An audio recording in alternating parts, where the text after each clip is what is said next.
Mr. Nanong Ering, who's a member of parliament of the Congress party, and he's representing Arunachal Pradesh. If we can also have him up on our screens. And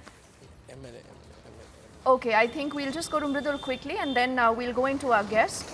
Mridul, you've been getting us a lot of ground reportage that's coming in from Leh, and every reportage is talking of the fact of how prepared we are.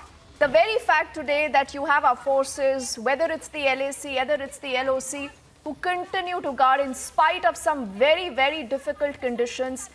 And you have netas back here, Mridul, who want to politicize this.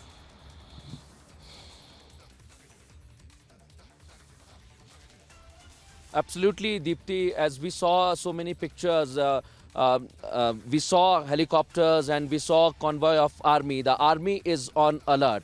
Or if you talk about LAC or LOC, in the morning we get there at that same point where the convoy of army moving here and there. Basically, the fact of the matter is Indian army is on alert. And Rajnath Singh mentioned in his statement that Indian army is on alert. India is not given an inch. So this is the most important thing that India should. Indian army is on alert, and I just want to say something about this. This is the ये जो आप तस्वीर देख रहे हैं दीप्ति, मैं हिंदी में दर्शकों को बताना चाहूँगा. यहाँ पर रेजांग ला में जब घटना घटी थी इंडिया और चाइना की, उस वक्त आपको याद होगा चाइना के बहुत सारे सैनिक आए थे, हजारों की संख्या में सैनिक आए थे, लेकिन हमने उन्हें पीछे धकेलने का काम किया था. और वो दशक याद होगा चाइना की आर्मी को. इसलिए आज हम कह रहे हैं कि भारतीय ताकत जो है वो जमीन पर नजर आ रही है. भारतीय आर्मी के जवान जो हैं वो अलर्ट पर नजर आ रहे हैं, और इसलिए भारतीय सेना भी ये बताने की कोशिश कर रही है. जिस रिपोर्ट का आपने जिक्र किया है दीप्ति, मैं बार बार कह रहा हूं, सुबह से यहां पर हम देख रहे हैं आसमान से लेकर जमीन तक अलर्ट इतना है कि भारतीय सेना ने बता दिया है कि परिस्थितियां कोई भी हो. हम गांव तक भी पहुंचे, अलग अलग गांव में भी दीप्ति हम गए हैं. देखिए आप यहां पर पूरा सन्नाटा है, कोई नहीं है. लेकिन ये आप समझिए कि ठंड होने के बावजूद, माइनस में टेंपरेचर होने के बावजूद भारतीय सेना के जो जवान हैं वो चोटी पर डटे हुए हैं. और हम सुबह उस चोटी पर मौजूद थे. वहां से धीरे धीरे हम गांव की तरफ आए हैं. लोगों से भी हमने बात करने की कोशिश की है. उनका भी यही कहना है कि हां, भारतीय सेना यहां पर मौजूद है और उनकी मौजूदगी ये बताने के लिए काफी है कि भारतीय सेना लगातार डटी रहेगी और चीन को बार बार पीछे हटने के लिए मजबूर होना पड़ेगा.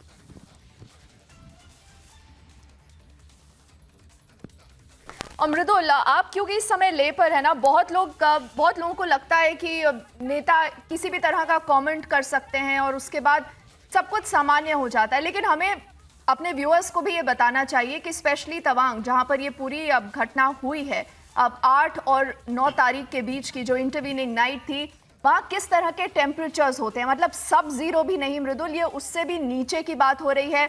और देखना ये भी होगा कि ऐसे समय में जब शायद पीएलए ट्रूप्स को ये लग रहा था कि इंडियन साइड इतना प्रिपेयर्ड नहीं होगा और वहां पर हमें कोई भी इंडियन पेट्रोल पार्टी नहीं मिलेगी, in spite of this provocation, मतलब इतना जबरदस्त प्रोवोकेशन था मृदुल, उसके बावजूद प्रोफेशनल इंडियन आर्मी अपने स्टैंड पर बनी रही और ये इंश्योर किया कि पीएलए को वापस जाना पड़े.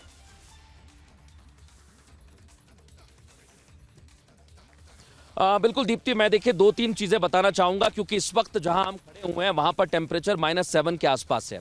और आप देखिए हमें भी बहुत दिक्कत हो रही है, यहां पर सांस लेने की तकलीफ होती है. और जब आप धीरे धीरे ऑल्टीट्यूड पर आगे बढ़ते हैं तो फिर आपको बहुत ज्यादा परेशानी होती है. तो ये उन नेताओं को भी समझना होगा कि भारतीय सेना के जवान आसमान में और जमीन पर डटे हुए हैं. टेम्परेचर कितना ही कम हो जाए वो लगातार डटे रहेंगे. और दूसरी तरफ जब आप पीएलए की बात करती हैं, सैनिकों की, बार बार वो कोशिश करते हैं और वो उसी दौरान कोशिश करते हैं जब ठंड बहुत ज्यादा होती है.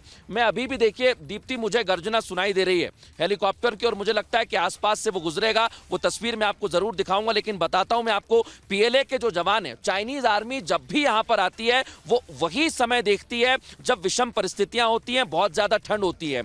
वहां से उनको आर्मी का डिप्लॉयमेंट बहुत आसान होता है, चाइना की बात मैं कर रहा हूं, लेकिन भारत के लिए उतना ही कठिन होता है, उतनी कठिन परिस्थितियां यहां पर होती हैं। लेकिन अगर आप देखेंगे भारतीय सेना की तैयारी, तो हम तमाम में भी उसकी तारीफ करते हैं कि भारतीय सेना ने पहले तैयारी की थी। और जैसा हमारे सहयोगी बता रहे थे, पेमा खांडू ने, अरुणाचल प्रदेश के मुख्यमंत्री हैं, उन्होंने भी इस बात का जिक्र किया है कि भारतीय सेना तैयार थी और अभी भी तैयार है, चाहे एलओसी की बात करें या एलएसी की बात करें। और सुबह से जो मैं तस्वीर देख रहा हूं, ये बहुत दावे के साथ मैं कह सकता हूं कि भारतीय सेना की ऐसी तैयारी है कि चीन को फिर से अगर वो वापस घुसने की कोशिश करता है अपनी विस्तारवाद की नीति के तहत, तो उसे सोचना होगा, क्योंकि फिर से उसे इस बार मुंह की खानी पड़ेगी। और मृदुल, मुझे नहीं लगता कि मतलब इस बारे में कोई शक होना चाहिए कि क्या बीजिंग दोबारा इस तरह की हरकत करेगा या नहीं, क्योंकि जिस तरह कहते हैं ना अंग्रेजी में, ओल्ड हैबिट्स डाई हार्ड। और चाइना को लेकर इस समय बहुत सारे इश्यूज हैं, क्योंकि ना ही सिर्फ इंटरनेशनली वो आइसोलेट हो रहा है, अकेला पड़ रहा है, लेकिन इंटरनली भी इस समय शी जिनपिंग की हालत बहुत अच्छी नहीं है, उनकी इकोनॉमी की बहुत बुरी हालत है। और इस तरह का एक डिस्ट्रैक्शन बीजिंग को तो सूट करता है, लेकिन तमाम वो जो सोर्सेज हैं हमारे सिक्योरिटी एस्टैब्लिशमेंट में, मृदुल, जिनसे आपने बातचीत की है, वो क्या बताते हैं कि बाकी पिछले समय में जितने ट्रांसग्रेशन स्कर्मिशेस हुए हैं, उससे ये वाला स्कर्मिश जो तवांग में हुआ वो किस तरह अलग था?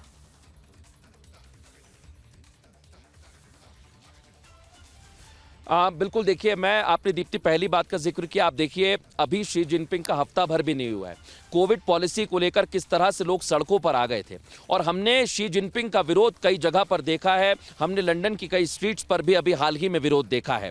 तो आप ये समझिए कि चीन में अंदर खाने बीजिंग बहुत परेशान हो चुका है। शी जिनपिंग की सत्ता भले ही तीसरी बार आ चुकी है, लेकिन वो परेशान तो हैं और वो अपनी नीतियों को बदल रहे हैं। तवांग में उन्होंने सोचा था, सोच यही थी कि यहां पर आप गलवान में आए थे, आपने पहले भी कोशिश की है, उन्हें लग रहा था कि भारत इस तरह से रिटेलिएट नहीं करेगा, लेकिन भारतीय सेना की भी तैयारी थी। आप सोचिए कि जब वहां पर हमारी बात हुई है, जो हमारे सूत्र बताते हैं दीप्ति, कि वहां पर चाइनीज आर्मी की एक कोशिश थी कि वो फेंसिंग लेकर आया था और एक कंस्ट्रक्शन की तैयारी थी जो पहले वो करता रहा है। लेकिन अब दशक बदल चुके हैं, अब सरकारें बदल चुकी हैं, अब वक्त बदल चुका है। और वक्त बदला है तो आज की तस्वीर हमने देखी है। और ये संसद में बयान दिया है रक्षा मंत्री ने, जैसा मैंने शुरुआत में बताया था कि उन्होंने कहा 1 इंच जमीन हमने तवांग में नहीं दी है। और आप सोचिए कि सेना की तरफ से बयान आ जाता है, लेकिन उसके बावजूद भी इस पर राजनीति रुकती नहीं है। सेना ने कल ही दीप्ति साफ कर दिया था कि हां, जरूर झड़प हुई है, हमारे जवान घायल भी हुए, लेकिन ऐसा नहीं हुआ कि बहुत गंभीर जवान घायल हो चुके हैं गंभीर रूप से। वहां पर झड़प हुई है, लेकिन हमने पूरी ताकत के साथ उन्हें रिटेलिएट किया है और पीछे धकेल दिया है। चीन जो गलती कर रहा है, उसे लग रहा है कि भारत का ध्यान नहीं था, लेकिन वो बिल्कुल गलत है। भारत की रक्षा पॉलिसी, भारत की रक्षा क्षेत्र में हमने कितना काम किया है, वो अब साफ नजर आ रहा है। और जवानों की चौकसी किस तरह से है, वो मैं खुद ग्राउंड जीरो पर देख रहा हूं। तो इस बार चीन की गलतियां साफ तौर पर जग जाहिर हो चुकी है और उसे फिर से पीछे हटने के लिए मजबूर होना पड़ेगा। बिल्कुल मृदुल, गलती नहीं, इसको तो एजेंडा ही कहेंगे, क्योंकि there is a real pattern into whatever has happened. But what will do, Mridul, is I will just let you go briefly. Thank you for getting us that entire live coverage from Leh. I want to take it across to Niranjan. He also has a lot of satellite